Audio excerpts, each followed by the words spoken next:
Chapter 73। अभी भी रुद्राक्ष का ध्यान अव्यांशी के पैरों पर था और उसके पैरों को देखकर वह लंबी लंबी सांसें भर रहा था। इधर अव्यांशी जो रुद्राक्ष को ध्यान भटकाने के लिए ये सब कर रही थी, लेकिन रुद्राक्ष का ऐसा रिएक्शन देख उसे यह चीज करने में मजा आने लगा। आगे अव्यांशी अभी भी अपने बेड पर बैठकर सेडक्टिव तरीके से अपने पैरों को हिला रही थी और साथ साथ में वह अपने बालों को लतों को भी कान के पीछे कर रही थी। वही रुद्राक्ष को आज ऐसा जैसे लग रहा था कि वह आज इस लड़की के चक्कर में बहक रहा है। तभी अव्यांशी को कुछ याद आया और वह दरवाजे की ओर देखी। डोर अभी भी खुला ही था। तो अव्यांशी रुद्राक्ष की ओर देखते हुए बोली, अब बताओगे भी कि क्यों आए हो या फिर कहीं से तुम्हें इनविटेशन कार्ड लाकर देना पड़ेगा।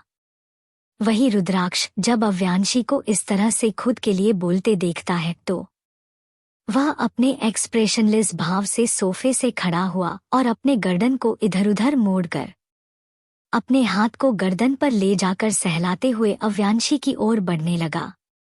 वही रुद्राक्ष को अपनी ओर आता देख अव्यांशी के फेस पर एक डेविल स्माइल आ गई। अभी वह कुछ करते उससे पहले विराज डोर से अंदर आते हुए बोला, रुद्राक्ष तुमने मुझे मैसेज किया था कि मैं राठौर मेंशन आ रहा हूँ एक प्रोजेक्ट के लिए, लेकिन तुम यहाँ अव्यांशी के रूम में क्या कर रहे हो। वही रुद्राक्ष जो कि धीरे धीरे कदमों से अव्यांशी की ओर बढ़ रहा था, वह किसी और के मुंह से अपना नाम सुन एकदम से अपना सर घुमा विराज की ओर देखता है, लेकिन कुछ बोलता नहीं। तो विराज फिर से बोला, क्या मैं जान सकता हूँ कि तुम यहाँ पर क्या कर रहे हो। तभी अक्षत दौड़ते दौड़ते उस रूम में आया और बोला, विराज सर, बॉस आपके ही रूम में आ रहे थे, लेकिन गलती से शायद वह इस रूम में आ गए। तभी रुद्राक्ष उस रूम से निकलते हुए बोला, मैं गलती से कहीं नहीं जाता। इतना कहकर अपने तेज कदमों से सीढ़ियों से होते हुए राठौर मेंशन के बाहर जाने लगा। वही अक्षत डरते हुए अपने मन में बोला, ए मेरे डेविल बॉस कभी भी अपनी गलती नहीं मानते। अरे इन्हें क्या जरूरत थी यह बोलने के लिए कि यह गलती से कहीं पर भी नहीं जाते। अब देखो यह दूसरा राक्षस मुझे कैसे घूर कर देख रहा है। और फिर वह अपने तेज से नजरों से विराज को देख रहा था जो उसे ही अपने लाल आंखों से घूर रहा था। विराज अपनी नजरों को अक्षत से हटाकर रुद्राक्ष के पीछे जल्दी जल्दी जाने लगा। इधर रुद्राक्ष अब तक अपने कार के पास पहुंचकर कार में बैठकर डोर को बंद करने ही वाला था कि तभी विराज डोर पर हाथ रख देता है। रुद्राक्ष घूर कर विराज को देखता है तो विराज बोलता है, उससे दूर रहो। तो रुद्राक्ष अपनी सर्द आवाज में बोला, किससे। तो विराज को गुस्सा आने लगा क्योंकि वह जानता था कि वह किसके बारे में बात कर रहा है, फिर भी यह इंसान उससे पूछ रहा है कि किससे दूर रहो। इसलिए वह गुस्से में बोला, मैं अव्यांशी की बात कर रहा हूँ। मैं तुम्हें देख रहा हूँ, तुम उसे किसी नजर से देख रहे हो, इसलिए बोल रहा हूँ उससे दूर रहो, तुम उसके लायक नहीं हो। तो रुद्राक्ष अपने सर्द आवाज में बोला, जो चीज आंखें को पसंद आ जाता है वह आंखें का हो जाता है, और अव्यांशी तो दिन पर दिन मेरे जुनून बनते जा रही है, तो सोचो। इतना कहकर वह कार के डोर को बंद कर देता है। अब तक अक्षत भी जाकर ड्राइविंग सीट पर बैठ चुका था, इसलिए जैसे ही आंखें ने डोर को बंद किया वैसे ही अक्षत ने कार को स्टार्ट पर वहां से निकल गया। वही विराज तब तक कार को देखता रहा जब तक वह कार उसकी आंखों से ओझल नहीं हो गया, और फिर वह गुस्से में अपनी मुट्ठियों को कसते हुए बोला, क्या कहा तुमने कि अव्यांशी तुम्हारी जुनून बनते जा रही है, लेकिन मुझे अव्यांशी के आंखों में तुम्हारे लिए सिर्फ नफरत दिख रही है, और ऐसा वैसा नफरत नहीं बल्कि किसी को जान से मारने की नफरत। इतना कहकर वह राठौर मेंशन के अंदर चला गया। वही कुछ ही देर में अव्यांशी राठौर मेंशन से बाहर निकली। तभी उसे हर्ष दिखाई दिया जो कि कार में बैठकर उसी का इंतजार कर रहा था, तो वह कार में जाकर बैठकर खन्ना हॉस्पिटल की ओर बढ़ गई। लगभग आधे घंटे बाद वह खन्ना हॉस्पिटल पहुंचकर कार से निकली और बोली, वेयर इज टीम? तो हर्ष बोला, टीम ऑलरेडी ऑपरेशन रूम में आपका वेट कर रही हैं। तो अव्यांशी जल्दी से खन्ना हॉस्पिटल के अंदर गई और वॉशरूम में जाकर अपने ड्रेस को चेंज कर व्हाइट कलर का डॉक्टर वाला ड्रेस पहन और फेस पर मास्क लगाकर ऑपरेशन रूम के अंदर चली गई।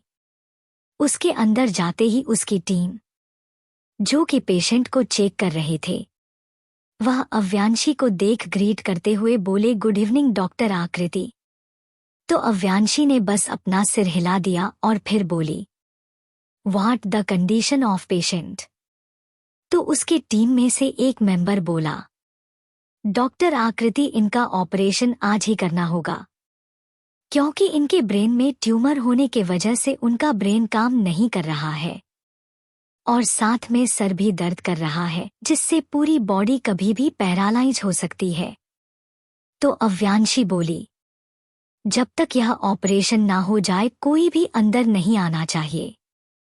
और फिर वह अपने टीम के साथ ऑपरेशन करना स्टार्ट कर देती है। चैप्टर 74। थोड़ी देर के बाद खन्ना हॉस्पिटल में एक ब्लैक कार आकर रुकी और उसमें से एक लड़की, जो कि दिखने में करीब 25 साल की थी, ब्लैक कलर का स्कर्ट और वाइट कलर का क्रॉप टॉप पहने हुए कार से अंदर निकली और फिर जल्दी जल्दी खाना हॉस्पिटल के अंदर की ओर भागकर रिसेप्शनिस्ट से पूछी, वेयर इज डॉ आकृति? तो रिसेप्शनिस्ट जल्दी से अपना सर झुकाकर बोली, गुड इवनिंग डॉक्टर खन्ना। तो वह लड़की जल्दबाजी में बोली, पहले मुझे यह बताओ डॉक्टर आकृति किस रूम में है? तो रिसेप्शनिस्ट जल्दी से कंप्यूटर में डॉक्टर आकृति का रूम नंबर चेक करने लगी। वही वह लड़की रिसेप्शन पर खड़े होकर बस अपने पैर को ऊपर नीचे कर सैंडल से तक की आवाज निकाले जा रही थी। तभी रिसेप्शनिस्ट बोली, डॉक्टर खन्ना, डॉक्टर आकृति अभी एक 60 साल के पेशेंट का ट्रीटमेंट कर रही है, जिसका रूम नंबर 303 है, जो कि 3rd फ्लोर पर है। वही वह लड़की 3rd फ्लोर सुनते ही जल्दी से दौड़ते हुए लिफ्ट के अंदर भागी। उसके जाने के बाद और रिसेप्शनिस्ट बोली, आज से पहले तो कभी पिया खन्ना कभी किसी से मिलने के लिए इतनी डेस्परेट नहीं हुई, लेकिन आज काफी डेस्परेट थे। तभी एक नर्स ने उस रिसेप्शनिस्ट की बात सुन ली और बोली, क्योंकि आज से पहले डॉक्टर आकृति जैसी बड़ी शख्सियत कभी इस हॉस्पिटल में जो नहीं आया। और उस नर्स की आवाज पूरे उसे रिसेप्शन एरिया में गूंजने लगा, जिससे सारे आसपास के नर्स, इंसान और डॉक्टर उस रिसेप्शन वाले एरिया पर पहुंच गए। तभी उसे भीड़ में से एक आदमी उस नर्स के पास जाकर बोला, क्या कहा तुमने कि डॉक्टर आकृति यहाँ आई है? वही वह नर्स इतने सारे भीड़ को अपने पास देखकर डर गई, क्योंकि वह जानती थी कि डॉक्टर आकृति का अपॉइंटमेंट एक सीक्रेट तरह से प्लान किया गया था, जिसके बारे में किसी को भी नहीं पता था। और उसके वजह से यहाँ पर सारे लोगों को पता चल गया कि डॉक्टर आकृति खन्ना हॉस्पिटल आई है। वही रिसेप्शनिस्ट जल्दी से रिसेप्शन से निकालकर उस भीड़ वाली जगह पर जाकर बोली, देखिए आप लोग शांत हो जाइए, डॉक्टर आकृति यहाँ पर कोई ऑपरेशन करने आई है, इसलिए कोई भी शोर शराबा मत कीजिए। वही उसे रिसेप्शनिस्ट की बात सुनकर सारे लोग शांत हो गए। तभी एक आदमी भीड़ से निकला और बोला, हाँ, तब तक हम लोग यहीं रिसेप्शन पर उनका इंतजार कर रहे हैं। जब वह ऑपरेशन कर लेगी तो हम उन्हें एक बार मिल लेंगे। और फिर सब जाकर रिसेप्शन वाले चेयर पर बैठ गए। वही हर्ष बाहर से ही यह सब चीज देख रहा था, इसलिए वह जल्दी से अंदर आया और बोला, डॉक्टर आकृति तो चली गई। और फिर वह घूर कर रिसेप्शनिस्ट और उस नर्स को देखा, जिससे वह दोनों डर जाते हैं। वही हर्ष के मुंह से डॉक्टर आकृति चली गई है यह बात सुनकर सारे को नाराजगी में अपने अपनी सीट से उठ अपने अपने काम करने चले गए। तो हर्ष अपने पसीने को पूछते हुए बोला, अच्छा हुआ मैंने यह मैटर संभाल लिया। इधर डॉक्टर खन्ना अब तक 3 आरडी फ्लोर पर पहुंच चुकी थी। वह जैसे ही 3rd फ्लोर पर जाकर रूम नंबर 303 की ओर बढ़ी, तभी एक डॉक्टर उसके पास आकर बोला, आप अंदर नहीं जा सकती। तो डॉक्टर खन्ना बोली, प्लीज आप उन्हें मुझसे मिलने दीजिए, मैं यहाँ की ओनर डॉक्टर प्रिया खन्ना हूँ। तो वह डॉक्टर बोला, I am sorry doctor, but मुझे डॉक्टर आकृति ने आर्डर दिया है कि मैं किसी को भी उनके ऑपरेशन के वक्त डिस्टर्ब ना करूं। तो डॉक्टर प्रिया बोली, ठीक है, फिर मैं यहीं पर वेट करती हूँ। जब वह अपना ऑपरेशन कंप्लीट कर लेगी तो मैं उनसे मिल लूंगी। और फिर वह पूरे कॉरिडोर में इधर से उधर टहलने लगी। इधर ऑपरेशन रूम में लगभग 2 घंटे बाद ऑपरेशन खत्म हुआ और डॉक्टर आकृति उस ऑपरेशन रूम से बाहर निकली। तभी डॉक्टर प्रिया उसके पास आकर बोली, हेलो डॉक्टर, क्या आप अंदर से डॉक्टर आकृति को बुला देंगी? वह क्या है ना, मुझे उनसे जरूरी एक काम है। तो अव्यांशी बोली, आप मुझे बता सकती है क्या काम है आपको डॉ आकृति से? तो प्रिया बोली, आप उन्हें बोल दीजिए ना कि मैं डॉक्टर प्रिया खन्ना हूँ, जिन्हें उनसे मिलना है। वही यह नाम सुन अव्यांशी डॉक्टर प्रिया को इग्नोर कर सीढ़ियों से 3rd फ्लोर से 2nd फ्लोर जाकर जल्दी से अपने ड्रेस को चेंज करके फिर से उसने एक नॉर्मल ड्रेस पहन लिया था ताकि कोई उसे पहचान ना पाए कि वह डॉक्टर आकृति है। इधर डॉक्टर प्रिया अभी भी मूर्त की तरह वहीं पर खड़ी थी। अभी भी उसे यह नहीं समझ में आया कि वह लड़की उसको इग्नोर करके क्यों चली गई। तभी ऑपरेशन रूम से डॉक्टर आकृति का पूरा टीम निकला। तो डॉक्टर प्रिया उसे टीम मेंबर से पूछी, वेयर इज डॉ आकृति? तो सारे टीम मेंबर उसे पागल समझकर घूरने लगे। तभी उनमें से एक सीनियर डॉक्टर आगे आते हुए बोला, हेलो मिस, वह क्या है ना, डॉक्टर आकृति अभी अभी बाहर चली गई। तो डॉक्टर प्रिया चौंकते हुए बोली, क्या कहा और कब गई? मैं कब से इसी कॉरिडोर में उनका वेट कर रही हूँ। तभी वह डॉक्टर जो कि बॉडीगार्ड की तरह बाहर खड़ा था, वह डॉक्टर प्रिया के पास आया और बोला, वह क्या है ना डॉक्टर प्रिया, आप अभी अभी जिस लड़की से पूछ रही थी कि डॉक्टर आकृति कहाँ है, वही वर्ल्ड फेमस डॉक्टर आकृति है, जिसका सक्सेस परसेंट 100% है। तो डॉक्टर प्रिया के मुंह से निकला, व्हाट आर यू मैड? तुमने देखा नहीं वह कितनी छोटी थी? अभी मुश्किल से वह 18 साल की होगी और तुम कह रहे हो कि वह वर्ल्ड फेमस डॉक्टर आकृति हैं। तो वह डॉक्टर बोला, पता नहीं, आप जैसे बेवकूफ को समझाना ही बेकार है। अरे आपको नहीं पता कि डॉक्टर बनने के लिए टैलेंट की जरूरत होती है, ना कि एज की। इतना कहकर वह निकल गया और उसके पीछे पीछे सारे टीम के मेंबर भी। चैप्टर 75। अव्यांशी हॉस्पिटल से आने के बाद अपने रूम में गई और जाकर कबर्ड से नाइट ड्रेस निकाल वॉशरूम में घुस गई और फिर वह शॉवर को ऑन करके अपने सर को वॉल पर टेक लगाकर अपने उंगलियों से माथे को रगड़ते हुए बोली, बिहान भाई को 18 ड्रग्स कौन दे सकता है? ऐसे ही सोचते सोचते वह शॉवर लेकर बाथरूम से निकलकर जाकर बेड पर बैठ लैपटॉप को ऑन कर काम करने लगती है। ऐसे ही थोड़ी देर तक वह काम करती है, तभी उसके दिमाग में कुछ आया और वह उठकर खड़े होते हुए बोली, कहीं अभिषेक राठौर और अनीता राठौर ने तो R18 पावर ड्रग बिहान भाई को न दिया हो, क्योंकि आज से 6 महीने पहले अभिषेक राठौर ने बताया था कि बिहान राठौर उनका औलाद नहीं है और 6 महीने से ही बिहान भाई के मुंह से खून की उल्टियां भी हो रही है। मुझे कैसे भी करके पता करना होगा कि इनमें अभिषेक राठौर और अनीता राठौर शामिल है कि नहीं, लेकिन यह पता कैसे करें? और फिर कुछ सोचकर बोली, मुझे सबसे पहले उनका रूम चेक करना होगा। इतना कहकर वह अपने फोन को निकालकर हर्ष के पास कॉल कर बोली, सोनम राठौर को एक मूवी ऑफर करो और फिर अभी उन्हें कंपनी बुलाओ और साथ साथ उसके पेरेंट्स को भी, वह भी क्वीन अंपायर की तरफ से, ताकि वह इस ऑफर को रिजेक्ट ना कर सके, क्योंकि क्वीन अंपायर एक यूरोपियन कंपनी है और सोनम राठौर तो यूरोप में भी फेमस होना चाहती होगी। इतना कहकर वो फोन काट देती है और फिर बोली, मेरे पास सिर्फ 2-3 घंटे का वक्त है उनके रूम को चेक करने के लिए। इतना कह पर वह अपने डोर को ओपन कर फिर से जाकर लैपटॉप पर काम करने लगी। उसको लैपटॉप पर काम करते करते 1 घंटा हो गया था।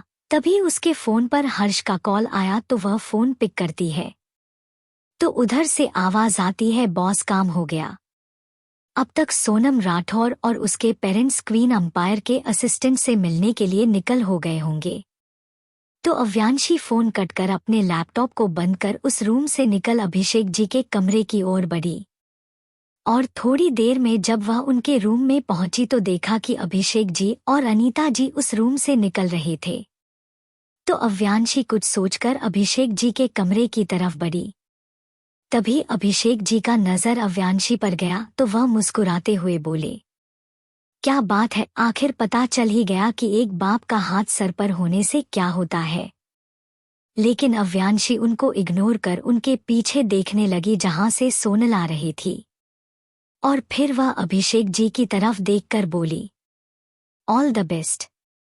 अव्यांशी के मुंह से यह शब्द सुनते हैं अभिषेक जी का फेस काला पड़ गया। तभी सोनम उनके पास आते हुए बोली, मॉम डैड जल्दी चलिए वरना लेट हो जाएगा।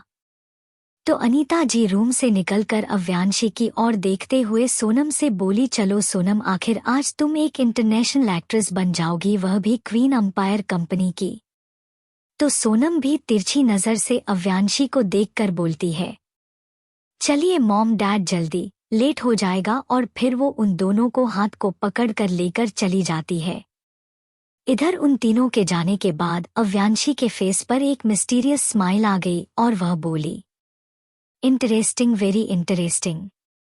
और फिर वह अभिषेक जी के रूम के अंदर जाकर गेट को अंदर से लॉक कर देती है और फिर बोलती है, मुझे कैसे भी करके पता करना होगा कि बिहान भाई को ड्रग्स देने के पीछे यह दोनों है कि नहीं, जिसके लिए मेरे को आज उनके रूम का पूरी तरह तलाशी करना होगा। और फिर वह सबसे पहले अलमीरा के पास गई और अलमीरा को खोलकर उसमें चेक करने लगी। लेकिन उसे वहां पर कुछ नहीं मिला तो वह ड्राइवर के पास गई। फिर वह एक एक करके सारे सामानों को देखने लगी। ऐसे ही देखते देखते 1.5-2 घंटे बीत गए, लेकिन उसे कुछ नहीं मिला तो वह जाकर सोफे पर बैठकर बोली, मुझे यहाँ पर कोई क्लू नहीं मिला बिहान भाई के ड्रग्स को देने वाले के बारे में। अब मुझे इस पूरे राठौर मेंशन का छानबीन करना होगा, लेकिन उसके लिए सारे लोगों को घर से बाहर जाना होगा। इतना कहाकर वह गेट को खोल अपने रूम की ओर चली गई। Hotel paralyse. इसी होटल में हर्ष ने सोनम और उसके पेरेंट्स को बुलाया था। अभी सोनम सोफे पर बैठकर क्वीन अंपायर के तरफ से आने वाले इंसान का वेट कर रही थी। तभी वहां पर हर्ष आया। उसके फेस पर अभी मास्क लगा हुआ था और उसके साथ काव्या भी आई हुई थी। काव्या को देखकर सोनम को झटका लगा और वह सोफे से खड़े होते हुए बोली, सर यह ऐसे ही लड़खड़ाती हुई आवाज में बोली, काव्या यहाँ पर क्या कर रही है? तो हर्ष बोला, यही तो हमारी फिल्म की हीरोइन है। तो सोनम जल्दबाजी में बोली, लेकिन एक्ट्रेस तो मैं हूं फिल्म की। तो हर्ष गुस्से में बोला, हमने आपको सिर्फ क्वीन अंपायर की मूवी में काम करने के लिए कांटेक्ट किया था, न एक्ट्रेस के लिए। अगर आपको नहीं काम करना तो आप जा सकती है। इतना कहकर वह सोफे पर बैठ गया। तो अनीता जी जल्दी से बोली, नहीं सर, यह काम करेगी। और फिर वह घूर कर सोनम को देखती हैं तो सोनम भी जल्दी में बोली, यस सर, मैं भी काम करूंगी, बस आप मेरा रोल बता दे। तो हर्ष सोफे से खड़े होते हुए बोला, आपका रोल और स्क्रिप्ट मिस काव्या बता देगी। और फिर वह वहां से चला गया। उसके जाने के बाद काव्या बोली, आप दोनों यहीं पर वेट करें, सोनम तुम मेरे साथ चलो। तो सोनम काव्या के पीछे पीछे चली गई। काव्या सोनम को लेकर एक रूम में पहुंची और बोली, तो तुम्हारा रोल है एक कॉल गर्ल का, जिसे कॉल कर करके सारे मर्द खुद को रिझाने के लिए बुलाते हैं और तुम उन्हें अपने बॉडी से रिझाओगी। और एक सीन में तुम्हें अपने बॉडी का इस्तेमाल करके 5 मर्द को बिस्तर पर लाकर उसके साथ रंगीलियां और फिजिकली खुश करना है। तीसरे सीन में तुम बीच के पास बिकनी पहनकर मर्दों को रिझाती रहोगी, तब वहां पर उनकी वाइफ और गर्लफ्रेंड आ जाएगी और फिर वह तुम्हें चप्पल से मारेगी, साथ साथ में जूते का माला पहनाएगी और फिर तुम्हें उसी बिकनी पर पूरे शहर में घुमाएगी। इतना कहकर काव्या चुप हो गई। वही सोनम आग बबूला हो गई और फिर वह काव्या पर चिल्लाते हुए बोली, यह कैसा रोल है मेरा? अगर मैं ऐसा रोल करूंगी तो मेरी रिस्पेक्ट और नाम की तो धजिया उड़ जाएगी। चैप्टर 76। तो काव्या अपने मन में बोली, ऐसे बोल रही है जैसे कि यह दूध के धुली हुई है, और यह सीन तो हमारे मूवी में है ही नहीं, यह तो मैंने जानबूझकर उसे बताया है ताकि मैं इसे इसकी औकात बता सकूं।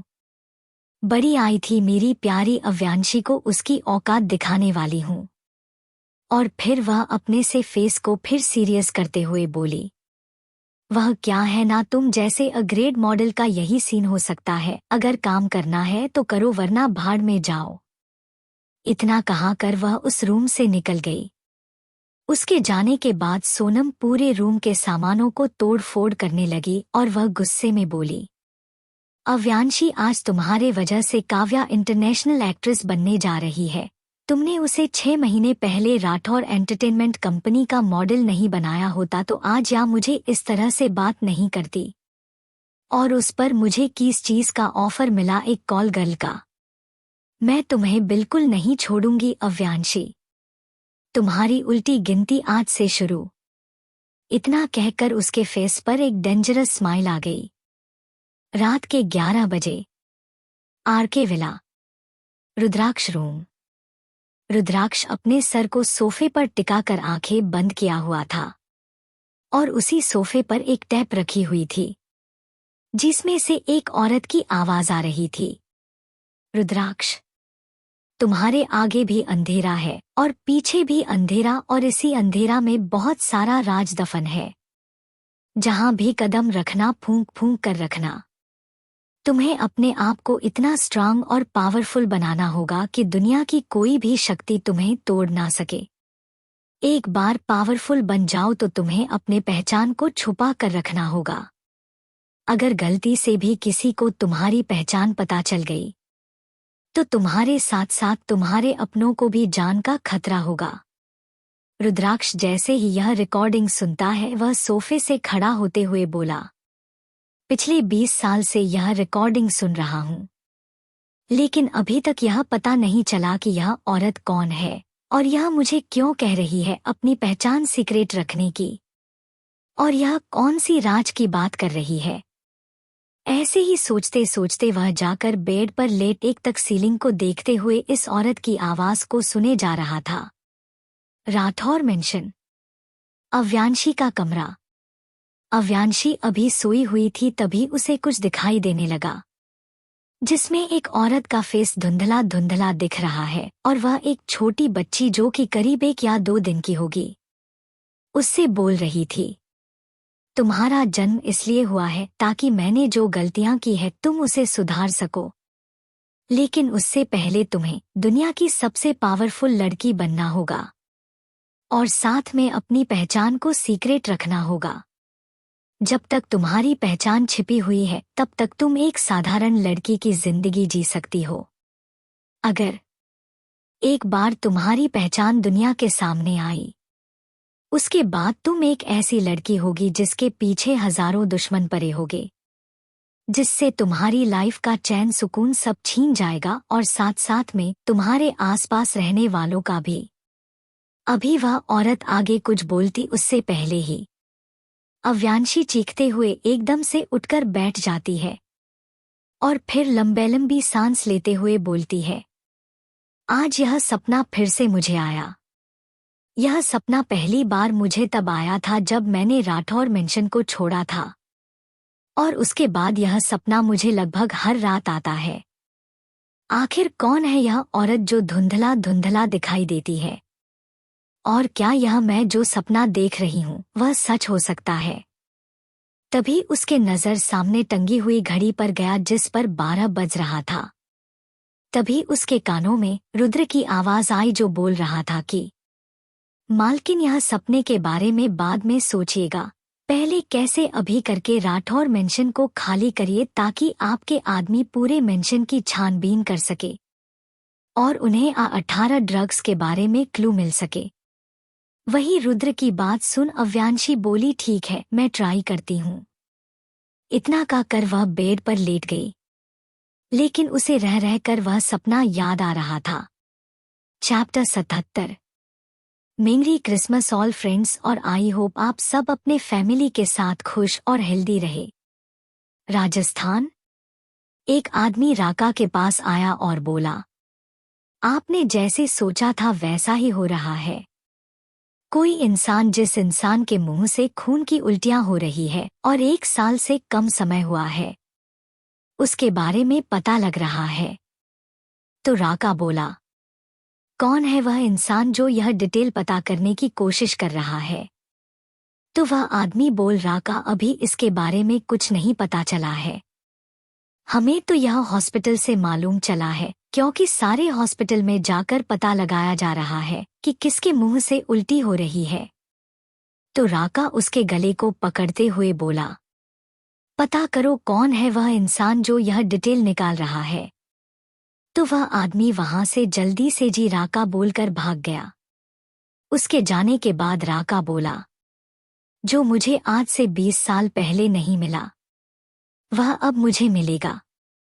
फिर वह शराब का एक घुट लेते हुए बोला, तुम्हारी वजह से मुझे 18 पावर ट्रक नहीं मिला, अब मुझे वह लाकर देगी पावर ड्रग। इतना कहकर वह शराब पीने लगा। ऐसे ही देखते देखते 2-3 दिन बीत चुके थे। अव्यांशी अभी कोई मौके का तलाश कर रही थी ताकि वह पूरे फैमिली को मेंशंस के बाहर भेज सके।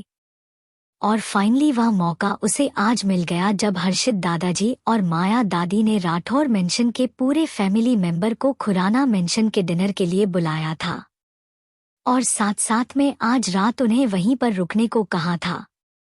और अभी दोपहर के 2 बज रहे थे, इसलिए वह अपने रूम में जाकर क्वीन अंपायर का फाइल चेक कर उस पर साइन कर रही थी, जो कि Jax United States of America से अपने साथ इंडिया लाया था। तभी उसके फोन पर कॉल आया जिस पर जैक्स नाम फ्लैश हुआ, तो वह कॉल पिक करती है तो उधर से आवाज आती है, क्वीन, 2 दिन से मैं यहाँ पर विहान के साथ हूँ, मुझे आपके पास आना है, प्लीज क्वीन, बुलाइए ना, हर्ष को बोलिए ना बिहान के पास रहने के लिए। पक्का इस बार मैं कोई भी गड़बड़ नहीं करूंगा क्वीन, प्लीज प्लीज मुझे आपके साथ रहना है। तो अव्यांशी बोली, ठीक है, आज रात तुम हर्ष के साथ राठौर मेंशन आ जाना, उसके बाद मैं देखती हूँ। इतना कहकर फोन काट देती है। शाम के 7 बजे सारे राठौर फैमिली खुराना मेंशन के हॉल में बैठी हुई थी और साथ साथ खुराना फैमिली भी बैठी हुई थी और उनके साथ एक 25 साल की लड़की रेड कलर का गाउन पहने हुए बैठी हुई थी। तभी हर्षित दादाजी बोले, तुम लोग मेरे हेल्थ के बारे में जानना चाहते थे, इसलिए मैंने तुम लोगों बुलाया है। तो यह है मेरी डॉक्टर प्रिया खन्ना, इनसे मिलो। और फिर वह रेड कलर के गाउन वाली लड़की की तरफ इशारा करते हैं तो प्रिया सबको हेलो कहती है। तभी हर्षित दादा बोले, प्रिया चलो, आज मैं तुम्हें अपने एक खास इंसान से मिलवाता हूँ। फिर वह अव्यांशी के पास गए और बोले, इससे मिलो, यह है वीरेंद्र की पोती, लेकिन यह उससे ज्यादा मेरी पोती है। क्यों, सही कहा ना अव्यांशी? तो अव्यांशी मुस्कुरा कर बस अपना सिर हिला देती है। तो प्रिया अव्यांशी के पास आते हुए बोली, हेलो अव्यांशी, आई एम डॉक्टर प्रिया खुराना। तो अव्यांशी एक्सप्रेशनलेस फेस के साथ बोली, आई एम अव्यांशी राठौर। और फिर अपने मन में बोली, लो, हो गया इस नोवेल की हीरोइन का एंट्री, प्रिया खुराना का, जिस पर रुद्राक्ष खुराना दिल और जान से फिदा था। और इसे मैं हॉस्पिटल में इग्नोर किया, फिर भी यह मेरे पीछे पीछे आ गई है। इधर राठौर मेंशन में हर्षित और जैक्स के साथ साथ बहुत सारे गार्ड ब्लैक कलर के ड्रेस में पूरे मेंशन की छानबीन कर रहे थे। वह सारे रूम में घुस घुस कर सारे जगह को चेक करते, फिर वह सारे सामान को उसी जगह पर कर देते ताकि किसी को पता ना चले कि इस घर में चेकिंग हुई है। इधर खुराना मेंशन में अभी अव्यांशी घूर कर प्रिया को देख रही थी कि तभी गेट से रुद्राक्ष अंदर आया और जाकर हर्षित जी से बोला, क्यों बुलाया आपने मुझे? तो दादाजी बोले, पहले बैठ, मेरा तबीयत कुछ ठीक नहीं लग रहा है। तो रुद्राक्ष बिना इमोशन के हर्षित दादाजी के बगल में बैठ गया और फिर प्रिया की तरफ देखकर बोला, रिपोर्ट में क्या है दादाजी का? तो प्रिया बोली, जी सब कुछ ठीक है, लेकिन इन्हें बस आप टेंशन मत दीजिएगा। तो अव्यांशी अपने मन में बोली, जी जरा सुनिए, इधर आइए, आंख मिलाइए। ऐसे क्यों सीधा नहीं बोल देती रुद्राक्ष से? तभी मेन गेट से एक लड़का का एंट्री होता है जिसे देखकर सब हैरान हो जाते हैं। तभी कबीर अपने जगह से खड़े होते हुए उसे लड़के के पास गया और बोला, विल जैक्स आप यहाँ? वही अव्यांशी जब यह नाम सुनती है तो वह उस इंसान की तरफ देखती है और फिर उसके आंखों में गुस्सा आ जाता है। तभी हर्षित दादाजी सोफे से खड़े होते हुए बोले, आज 20 साल बाद विल फैमिली इंडिया में देखकर बहुत खुशी हुई तुम्हें। वैसे खुराना मेंशन में क्यों आए हो बेटा? तो जैक्स जाकर हर्षित दादाजी से बोला, वह मैं किसी से मिलने आया हूं। और फिर वह अव्यांशी के पास जाकर अपने कान पकड़ बोला, माफ कर दो, प्रॉमिस आइंदा से कभी गलती नहीं होगा। वही बाकी सब अव्यांशी को आंखें फाड़े देख रहे थे। किसी को समझ नहीं आ रहा था कि विल फैमिली, जो कि यूरोप का टॉप 10 फैमिली में आता है, वह अव्यांशी को कैसे जानता है, और उसे पर से विल जैक, जो दुनिया के सामने एक क्रूएल बिजनेसमैन है, वह अव्यांशी के साथ एक बच्चा की तरह पेश क्यों आ रहा है। तभी नेहा जिससे रहा नहीं गया और पूछ लिया, मिस्टर जैक्स, क्या आप अव्यांशी को जानते हैं? तो जैक्स एक नज़र घूर कर नेहा को देखता है, फिर अव्यांशी की तरफ देखकर बोला, अगर तुमने मुझे माफ नहीं किया तो मैं तो अव्यांशी अपनी भवो उठाकर बोली, क्या? तो जैक्स बोला, मैं अभी रो दूंगा। और फिर वह अपने फेस को रोने जैसा बना लेता है। तो अव्यांशी बोली, ठीक है, मैं तुम्हें माफ करती हूँ, लेकिन आइंदा से। तो जैक्स जल्दी से वहां से उठ सोफे पर बैठते हुए सबकी तरह देखते हुए बोला, आप लोग मुझे इस तरह क्यों देख रहे हैं, जैसे कोई भूत देख लिया हो? तो वीरेंद्र दादाजी बोले, बेटा क्या आप अव्यांशी को जानते हो? तो जैक्स बोला, जी मैं अव्यांशी को जानता ही नहीं, बल्कि उसके लिए कुछ भी कर सकता हूं।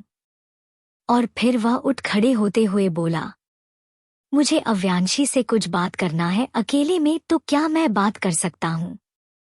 तो वीरेंद्र दादाजी बोले, ठीक है। तो अव्यांशी सोफे से खड़े होते हुए बोली, दादाजी मैं राठौर मेंशन जा रही हूं, वहीं पर बात कर लूंगी। तो दादाजी बोले, ठीक है। तो अव्यांशी वहां से निकल गई और उसके पीछे पीछे जैक्स भी। तभी अनीता जी बोली, आपने एक अकेले लड़के के साथ अव्यांशी को भेज दिया। न जाने वह अभी कुछ कहती उससे पहले ही वीरेंद्र और हर्षित दादाजी बोले, उसके पूरे फैमिली को जानता हूं, वह कैसा है, इसलिए अपना मुंह बंद रखो। वही रुद्राक्ष अभी भी अपनी लाल आंखों से खुराना मेंशन के डोर को देख रहा था जहां से अव्यांशी गई थी। इधर राठौर मेंशन पहुंचते ही अव्यांशी जैक पर गुस्सा करते हुए बोली, क्या जरूरत थी वहां आने की? तो जैक्स बोला, क्वीन आना पड़ा क्योंकि हमने राठौर मेंशन का नेटवर्क कट कर दिया है ताकि सीसीटीवी कैमरा में कुछ ना आए, इसलिए आपका कॉल नहीं लग रहा था। तो अव्यांशी बोली, मतलब?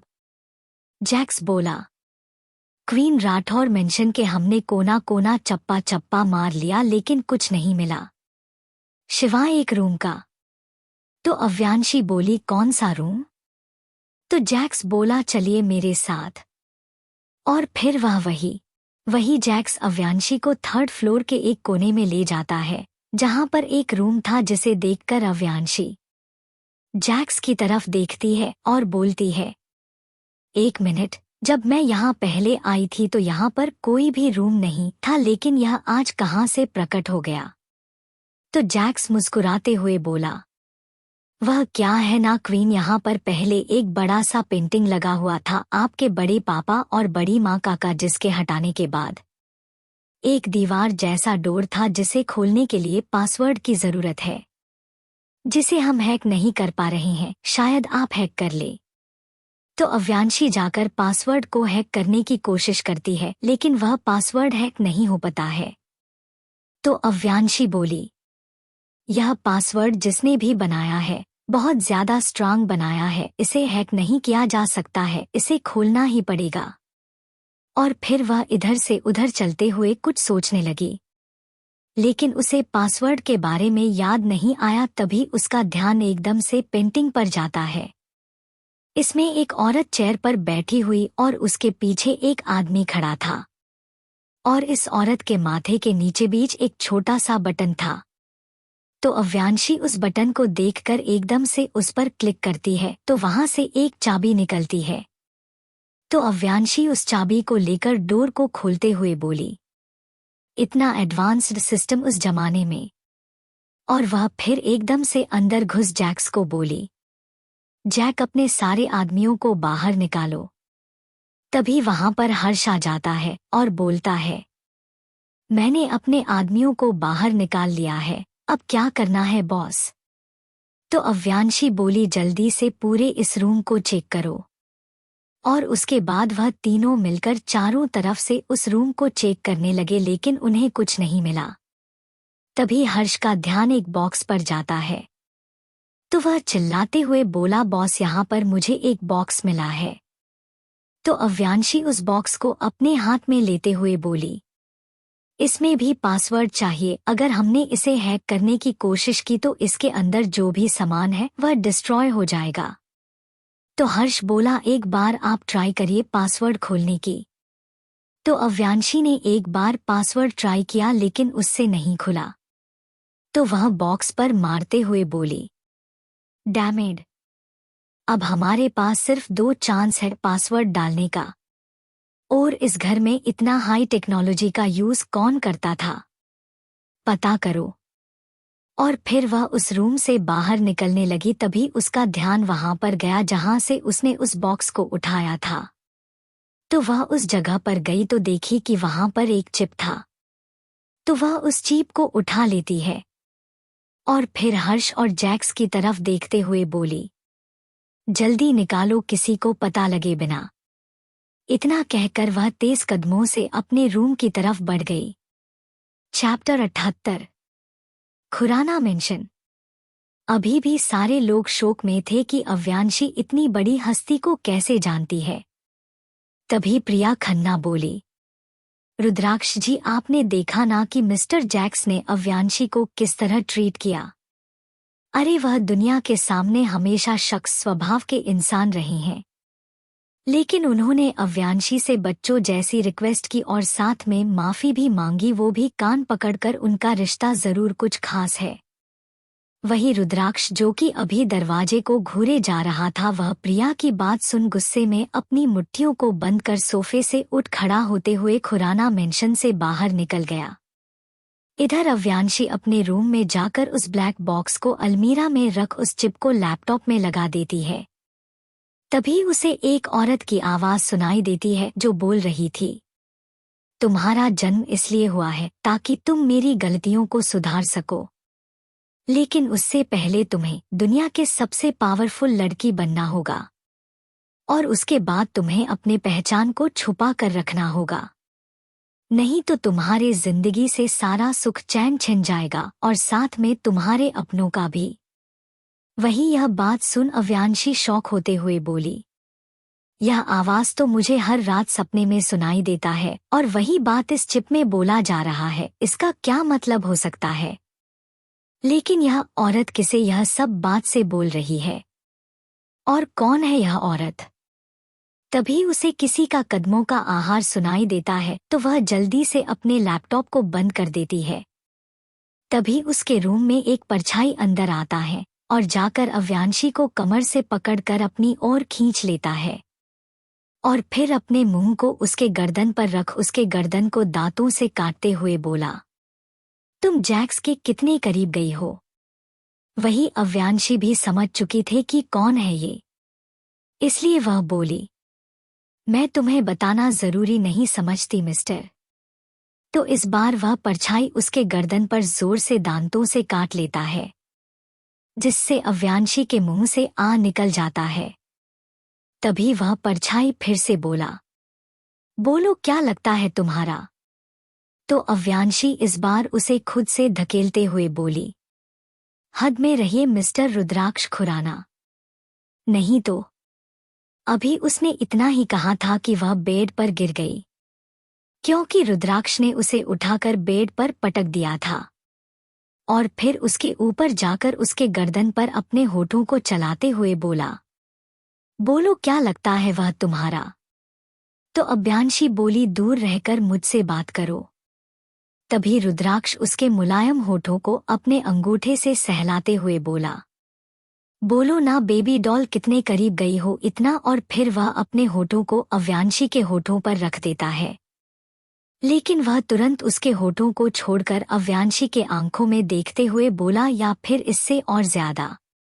तो अव्यांशी झट से रुद्राक्ष को पलट देती है और फिर रुद्राक्ष के दोनों गालों को पकड़कर अपने होंठ को रुद्राक्ष के होठों के बीच रखकर जोर जोर से किस करने लगी। वह किस कम और बाइट ज्यादा कर रही थी, लेकिन धीरे धीरे उसका किस पैशनेट होते गया और थोड़ी देर बाद जब उसका सांस फूलने लगा तो वह अपनी आंखें उठाकर रुद्राक्ष के आंखों में देखते हुए बोली, इससे भी ज्यादा उसके करीब गई हो।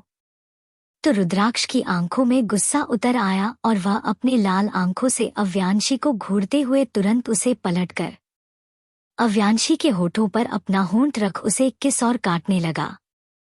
वहीं अव्यांशी बस एक तक रुद्राक्ष के एक्शन को देख रही थी, वह कुछ रिएक्ट नहीं कर रही थी। 20 मिनट बाद जब रुद्राक्ष को लगा कि अव्यांशी सांस नहीं ले पा रही थी तो वह उठा और फिर बोला, आज तुम्हें बताना पड़ेगा कि रुद्राक्ष खुराना कौन है।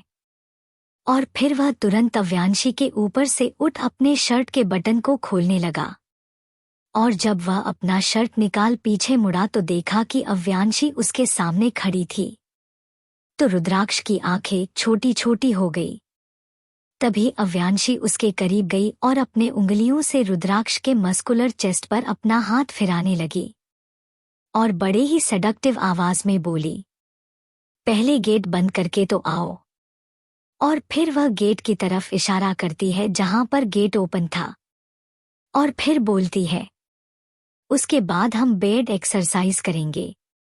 वही यह सब सुनते हैं रुद्राक्ष के कान खड़े हो गए और वह तुरंत अव्यांशी के बालों को पकड़ते हुए बोला, क्या कहा तुमने।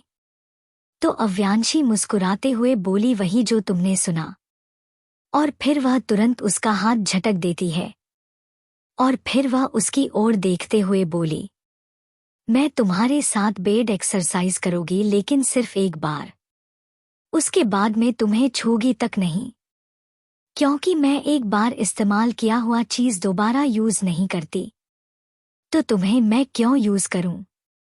लेकिन अभी मैं तुम्हारे साथ नहीं सो सकती, क्योंकि मैं वर्जिन मर्द के साथ सोती हूँ, क्योंकि वर्जिन मर्द के साथ सोने में ही अलग मजा आता है।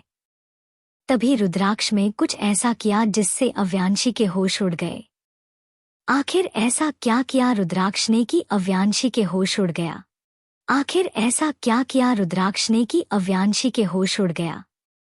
और क्या जो अव्यांशी बोल रही है कि वह जैक्स के साथ रिश्ते में है, क्या वह सच है। क्या अव्यांशी सच में पहले किसी और के साथ नाइट स्पेंड की है। जानने के लिए सुनते रहिए विलेनस क्वीन। और अगर चैप्टर पसंद आया तो like, comment, share and subscribe जरूर कीजिए ताकि मैं जल्दी जल्दी नए एपिसोड ला सकूं।